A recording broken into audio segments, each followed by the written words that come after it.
Meghan Markle and Prince Harry are believed not to be planning to make a comeback to the UK to spend the Christmas holidays at Sandringham with the Queen and the rest of the royal family.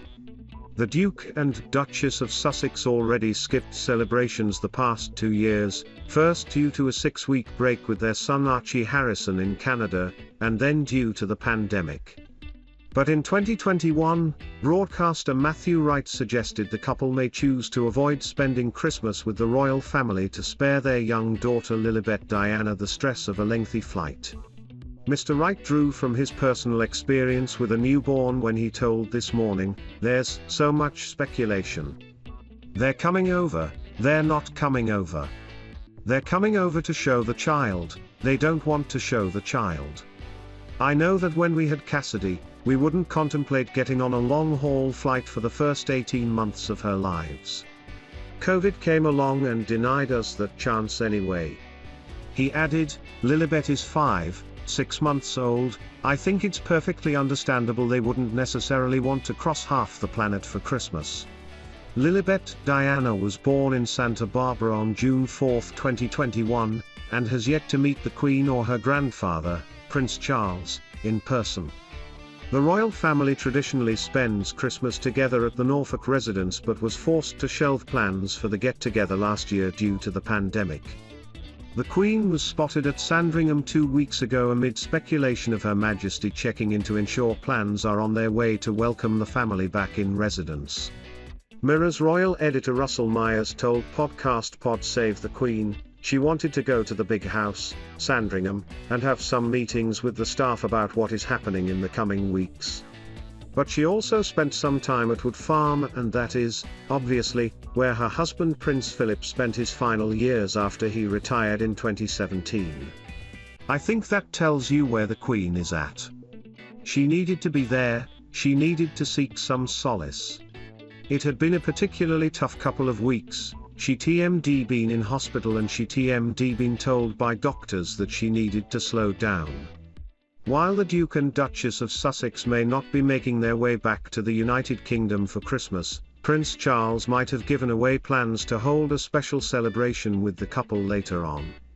Upon his 2-day visit to Jordan this week, the Prince of Wales was gifted with water from the River Jordan. The special water has traditionally been used to baptise new members of the royal family. The Queen this year welcomed Lilibet Diana in addition to Princess Beatrice's daughter Sienna, Princess Eugenie's son August, and Zara Phillip's son Lucas. Michelle Bachmann was invited on Monday night to react to the latest White House controversy sparked by a CNN article. According to the report, Harris and her top aides are frustrated with President Joe Biden for handing her no-win issues like the border crisis. White House insiders who talked to CNN also said the vice president's team had complained that the portfolio handed to her was small fry compared to her tenure as the first woman named VP.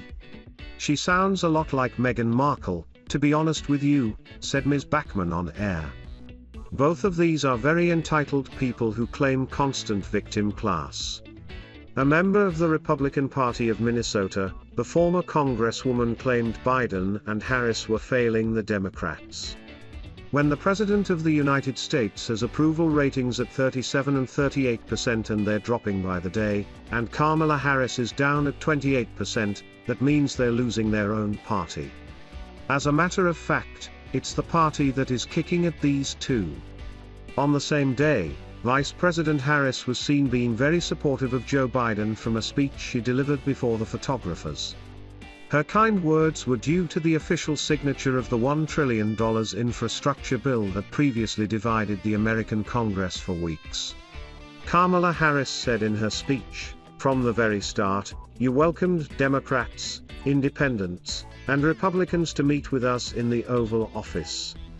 You welcomed ideas. You welcomed debate, all in the service of getting this bill done. And here is what I know to be true, Mr. President, you are equal parts believer and builder. And because you are, we are all better off. On behalf of our nation, thank you, Mr. President." Simone Sanders, the Vice President's spokesperson, denied the allegations made by CNN. She said, "It is unfortunate that after a productive trip to France in which we reaffirmed our relationship with America's oldest ally and demonstrated US leadership on the world stage, and following passage of a historic, bipartisan infrastructure bill that will create jobs and strengthen our communities, some in the media are focused on gossip, not on the results that the President and the Vice President have delivered." Lilibet She used dishonest methods later covered up by a woefully ineffective internal investigation by Tony Hall, later the BBC Director General. The Earl of Spencer said, "Lord Dyson did a very good job. His brief was tiny. It was to look at a very specific area, and there is still so much more to look at in the broader terms of who was responsible for what. How did it come to this? Did documents get hidden from view? All sorts of really important stuff which is yet to come out. So I see the Lord Dyson report as a very welcome development, but there is still a long way to go with this." Earl Spencer told BBC Breakfast it was clear to him that there are certain people who were in the BBC, who have behaved in a way that is truly abysmal and possibly criminal. He was asked how far he would take his investigation. He said, "That is the question, and I have got people looking at that, and we will see. It is not going to end now. I am not saying that as some ugly threat. It just can't stop now, as there is still more to come out."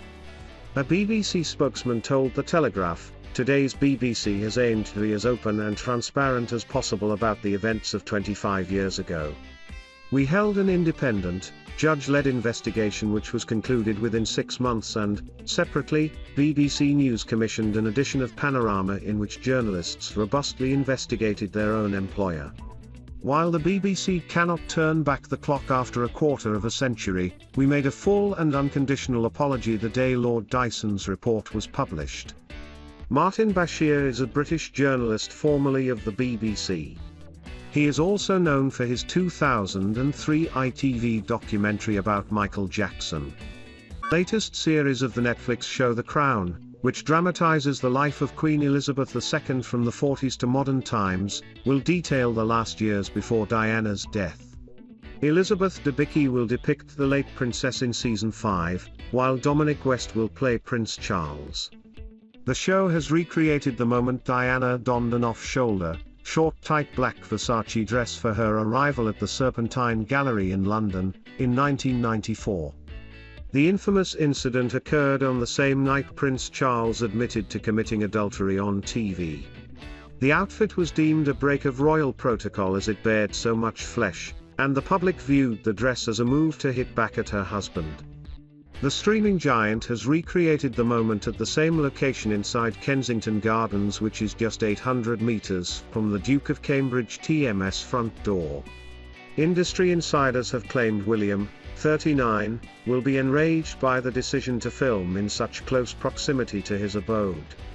A TV insider told The Sun, "They could have chosen any location to recreate this scene, but they opted to select a spot which can almost be viewed by William from his bedroom window. Just imagine if he had seen." Their TMS also likely to be questions asked about how a permission was given to use a royal park to film a drama which the royal family has been so deeply unhappy about. The insider also claimed it was bewildering that Netflix had been given permission to film at the grounds just meters away from the home of Prince William. The Crown has been criticized for its dramatic license in previous seasons. The 5th season of the award-winning show is expected to feature a series of controversial issues facing the royal family in the 90s. It will chronicle the divorce of Prince Charles and Princess Diana, and the fallout from Diana's death. Filming for the 5th season of the Netflix drama began in June. The new season of The Crown is expected to be aired on Netflix in November 2022. Imelda Staunton will play the Queen, and the late Prince Philip will be played by Jonathan Pryce. Netflix have been contacted by express.co.uk for comment.